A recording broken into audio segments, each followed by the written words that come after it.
Good evening, everybody. What's up? Welcome to the 22nd Annual Garden State Film Festival. We are at the Shared Universe Podcast Studio Lounge. We are back for our fourth year in a row, and we're here for the 22nd Annual 2024 version. My name is Ming Chen. CJ Cullen. And I'm here with two amazing filmmakers with a film called A Day Out, screening tomorrow, Saturday, 8:30 p.m. at the amazing CRANFORD Theater in CRANFORD, New Jersey. That's right. What's up, my friends? Can you please introduce yourselves? Conor Champley, director of Day Out. And I'm Ryan Hamlin. I produced A Day Out. Amazing. So you guys are New Yorkers? You guys came down all the way from the city. Yeah, A whole hour drive down, or it was a stretch, and we got the tunnel right at the peak traffic time, but it was worth every minute. Yeah, for sure. Yeah, You're dealing with New Yorkers, so it's like we don't own cars. Okay. This becomes a special voyage Right. for us to leave in a way that we need non-mass transit to get somewhere. So that's amazing. Can you tell us about A Day Out, my friends? I mean, it's one of those things that I kind of like to say. It's like the love story without the love story. Okay. Like it's like the moment between the moments, and it's literally just, like if you get in that first big fight in your relationship and you go for that really long walk to contemplate and think about things and what am I doing? Is this thing worth being, spending more time with it, etc. Really trying to rack your brain, really trying to escape from all of the problems that you're dealing with. And this is like the first real time when you're just like, you know what, this is worth it. This is the thing that I want to go back to. And this guy, Ben, he gets basically booted out of the apartment, tries to find a place to crash, can't get a hold of any of his friends, and is basically wandering the city with his dog up until the point where he has a moment of clarity with somebody in the city that he just kind of runs into in a very serendipitous moment, like any New York moment really is. That totally changes his perspective on how he's looking at things. And so that was something I was really interested in capturing, because it's always like we think about, where's the moment where he runs to the girl? Where's the moment where the heartbreak? This is like introspection. Where's that 80s movie moment? Is it going to happen? Yeah, so it's it's funny, but it's it's sad. It's it's relatable, but also just it gives you that real stoic feeling of how am I going to figure this out alone? So it's almost just showing every journey starts with one person. And Connor's kind of burying the lead a little bit here, because as he leaves the apartment, as he goes out in the world, and we watch him dealing with all of the things he's facing, camera tilts down to the dog, and at the end of the leash is just a floating collar with no dog. And everyone else in the world is interacting with the collar as though the dog's there. Right. And we obviously don't want to spoil what happens in the film, Yeah. but that's the visual moment I think that people are going to remember from the short. It's a thing. That took a moment, and it definitely calls for a reaction when you see it. And I think that there's definitely a moment of suspended disbelief that you have to figure out what that meaning is, but it definitely gives you a moment of how does this relate to him? And it gives everybody in the audience a chance to really think about it from their own perspective. How'd you go about the acting, getting in the acting for it? I had made a film a year before with the same lead actor, Antonio Magro. He is from the UK, just a really brilliant stage actor, does some TV stuff with The Alienist, etc. But we had developed a relationship with the first film we worked on called Sick Boy. Ended up winning the Vimeo Short of the Year. And I wasn't even involved with that, but you gotta lead with that. Well, wait, Vimeo. Short of the year. Vimeo. Now, I think that was their first annual Short of the Year award. I don't think they had done that before that year. And it was during the pandemic, so it was actually perfect timing, because we had submitted to a number of festivals, but they all ended up canceling because of the pandemic. Yeah. And basically what the Vimeo Festival became one of the most watched of all of the annual ceremonies that they've had, because they've all been in person, and everybody was just kind of stuck, and it was just kind of right place, right time for that particular moment. Right. But it ended up getting, it garnered 500,000 views, and then it started getting a lot of notoriety. Actually, You saw that one? Yeah. You're kidding me. That's awesome. Yeah, and Vimeo, a lot of videos on Vimeo. So very Vimeo, true. short of the year. Short of the year. I didn't direct that one. I wrote and produced it, but it was directed by Julian Muller. Really, really talented director. But that was how the relationship with him started. Sarah, she was also in it as well. But then we went through casting with Erica. Erica Hart, formerly of ABC Casting. She's independent now. She's actually currently casting The Equalizer on CBS. Yep. Okay. Yep. So shooting around here locally. I know, correct? I know a So- number of people that she probably casted. Yeah. But yeah, I mean, she's been handling a bulk of the casting on that show, and she's a good friend of mine. So as soon as this project came together, we reached out to her to be like, hey, we've got a couple of interesting, juicy parts in this project that we'd love to find sort of the perfect faces for. Yeah, and I always say like 95% of a director's job is casting. Oh yeah. And when we sent those descriptions to her, and when we first reached out to Erica about this, the selects that she narrowed down, it was like, I know that they're starting. I think the Oscars next year are going to start bringing casting into one of the Oh, they award should. It's categories. overdue. Way overdue. Such an underrated position. Yeah. And what she brought us was like, it made the job so much easier. But basically, was exactly what we were asking for, and it brought. You started seeing these reels, and you could particularly see like, that is the guy, for or that sure. is the woman. Yeah, like if they haven't given Molly Finn some kind of lifetime achievement Oscar and award, they're way undervaluing the art of casting for sure. Yeah, and she was the one that actually brought the idea of Clark to our thought process, because we were looking for an old man on the bench. We were looking for someone who had gravitas, A handsome, distinguished man on the bench. handsome, distinguished man, and obviously a lot of people know him from The Wire, and it was amazing. He was able to come out for a day to help us out. Yeah, he went to And- the reading. He was really, really generous with his time. Clark Johnson, do you Yep. know? Yeah, unbelievable guy. The Clark Johnson, that's the awesome. Clark Johnson. The Clark Johnson. And that was also, coincidentally, that ended up being our first day of shooting and our first scene of shooting. Right. So it's a heck of a way to start a project Yeah. to have The most difficult heavy hitters scene. Right. in a park in Manhattan that we had gotten permits for at the 11th hour, and boy. everything had come together, and we were off to the races pretty much from that point on. Yeah. How is filming in New York City right now? Yeah. Filming in New York City is not bad. I mean, it's funny. It's like produced a bunch of jobs in other cities. Produced a couple of things in LA, and it's very funny. It's like New York, actually way more outgoing to independent film than I think people realize. Even to the point of getting a permit to shoot somewhere like Grand Central Station is actually not as difficult as you might Really? imagine. It's it's restrictive. They'll give you like, okay, we're going to tape out like 16 square feet on the floor, and that's where all your stuff has to go, right? And like you'll have a police escort or whatever, but it's not prohibitively expensive. And for the most part, as long as you're not putting stands on the ground, you can pretty much shoot wherever in New York. Yeah. And like the Parks Department is a separate entity, so we had to get permits for stuff like that. But a huge part of this film takes place just on the streets of New York. And as long as, you're not disrupting the flow of traffic, you're not, trying to close off a street, you're Right, not not doing any blocking of the things that are businesses, like yeah. obviously no-goes. New York is super accommodating to independent filmmakers.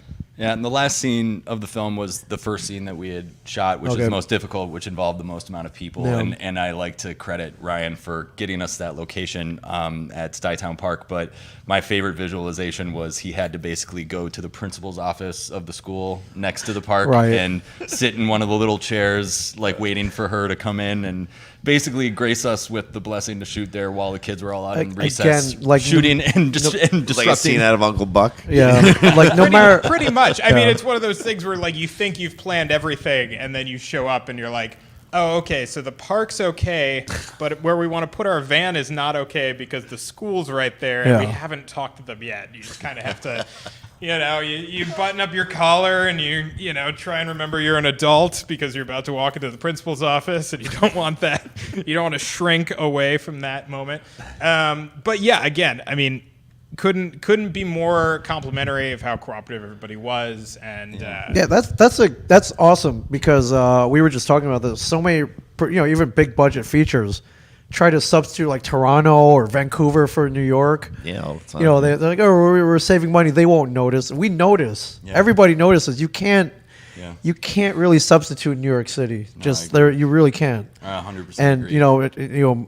And they're film friendly. So you may have to pay a little more, but it's I say it's totally worth it. I think, whether it's like a commercial shoot, short film, student film, etc., like you can get rights, you can pay a bunch of money, you're still going to end up finding yourself stealing shots, and walking we're not around, condoning. which we're not condoning. No. But like No. going around the corner, or like and then being prepared in any moment, basically to like if somebody actually, you know what? We're not going to condone. We're not going to condone the bad behavior. But what I will say is, it's such a serendipitous place, and it brings such a texture to any film that can't be duplicated. Yeah. Anywhere else. I would say.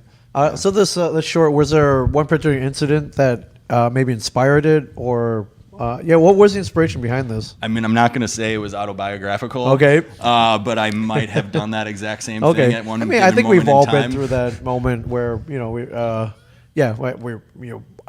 might need to go off and cool our heads a little bit, and relationship drama, and whatever happens from that point on. It really is. But I think that going through that one of those moments, I think my fiance and I just got home from like a long trip or something, and anyways, I had to go for 6-hour walk, something like sure. that. But when you think about how much time you spend thinking about these things, how important that thought process is before you have to go and share a moment with somebody else, I thought that was just like, it was at least worth exploring, and I think everybody can at least attest to that in some way, shape, or form. Right. How long is the shoot schedule? I think it was like production was 3 days. Yeah, it was like 2.5 days. We tried Long to days. squeeze.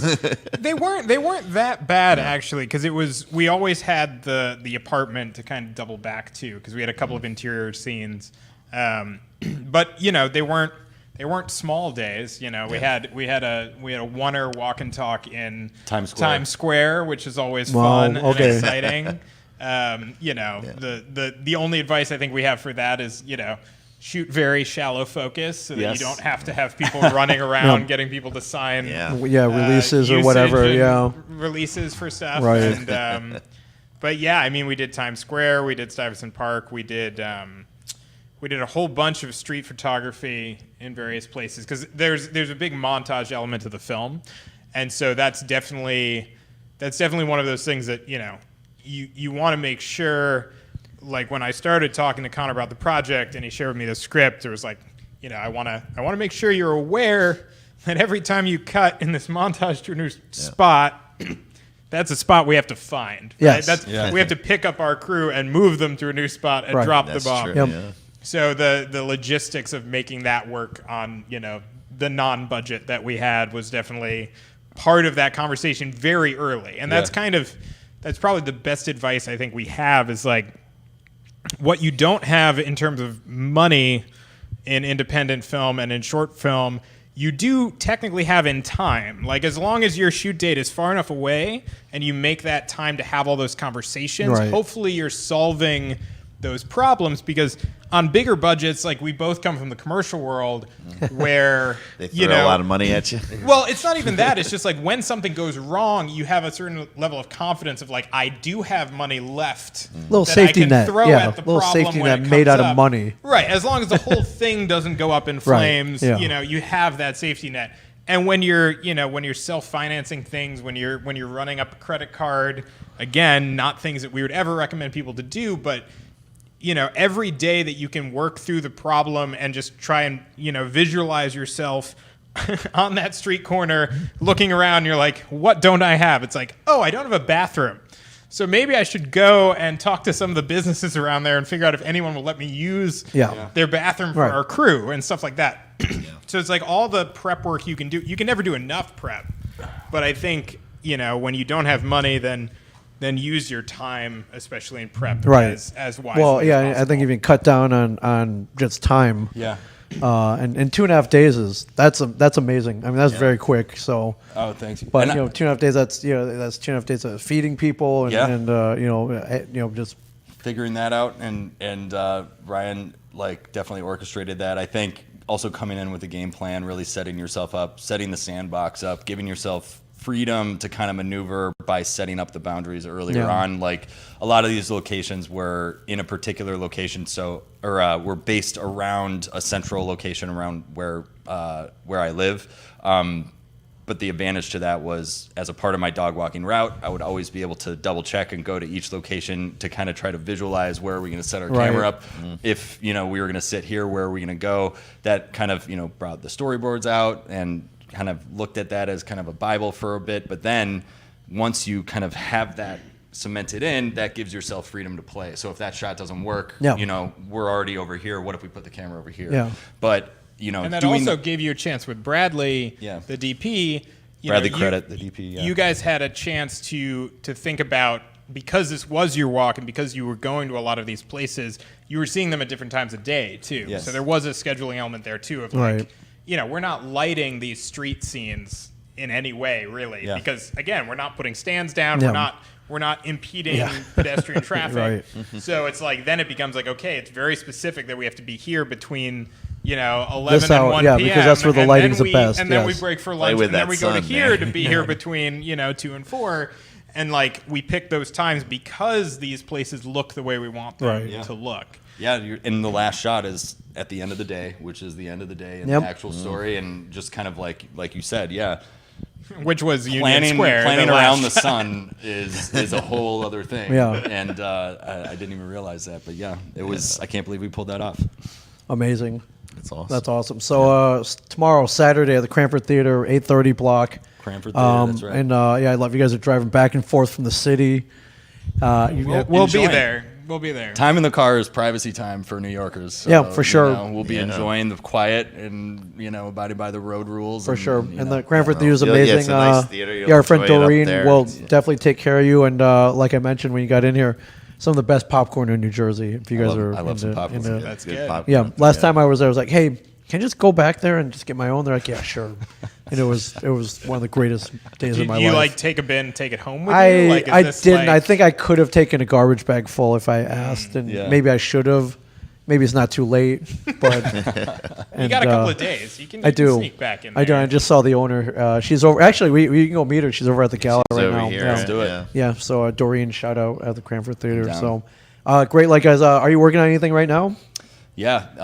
That you can talk about? Have a feature that I've been in the works for the last couple of years with some guys at Jars Media, and then my other writing and producing partner, Ari Kapados. And we're in pre-production stages and filling out some of the main casting roles, hoping to shoot in the fall. Amazing. Cool. Is this your first entry into the Garden State Film Festival? Or it's my second. Second, okay, cool. I had another one in 2020 called Alzheimer's. Okay. Yeah. That one was virtual that year, correct? So yes. Okay, so this is your first in-person? First in-person. Cool. I always recommend an in-person film festival. I love it. You guys are over at the gala. You're taking advantage of all the fun stuff here. So meeting really, really great people. Have you been to Asbury Park before? I have not. This is where you have the See Here Now. Yep. Oh yeah. Music yep. festival, Oh right? yeah. That's a big one. So right yeah. outside the water. Yeah, you can smell the ocean right when you walk outside. Yeah, for sure, amongst other things. But it's good old Asbury Park. Tonight it's a good aroma. Tonight it's good vibe. It is, yes, for sure. Well, congratulations, guys. Thank And can't wait to see a day out. And yeah. And let us know what you think about your dog theory. Okay, I will. I will. I mean, initially, We'll have to see it at another time because we're stuck in here all yeah, day. initially, I haven't seen it. I almost bought one of those things with the imaginary dog. I saw it on the boardwalk. It looked cool. Did not get sucked in, but now I might have to. So we actually had to make like 10 of those things for different types of like what we're like. This is a standstill one. This is a dog walking fast. This is a dog behind us. This is the stunt one. This is the hero one. Yep. That's awesome. Awesome. Thank you guys so much. Yeah. Thank you very much. Thank you guys. Thanks Garden State Film Festival just started, everybody. Come on down, see a bunch of awesome films, gsff.org. And we'll be here at the podcast tonight, lounge. Tomorrow all day. Today, tomorrow, Sunday. Yeah, we're here till they kick us out, my friends. Yeah. But We're having so much fun with all these amazing filmmakers. So thank you guys so much. A Day Out, Cranford Theater, Saturday, 8:30. Go see it. Stay tuned. We got a couple more coming up. Yeah, then come on back down here to Asbury and check out all the films here as well. So thanks, guys. Yeah, thank Really you guys. appreciate Thank it. you, Thank CJ you for having Cullen. us. I'll see you guys soon.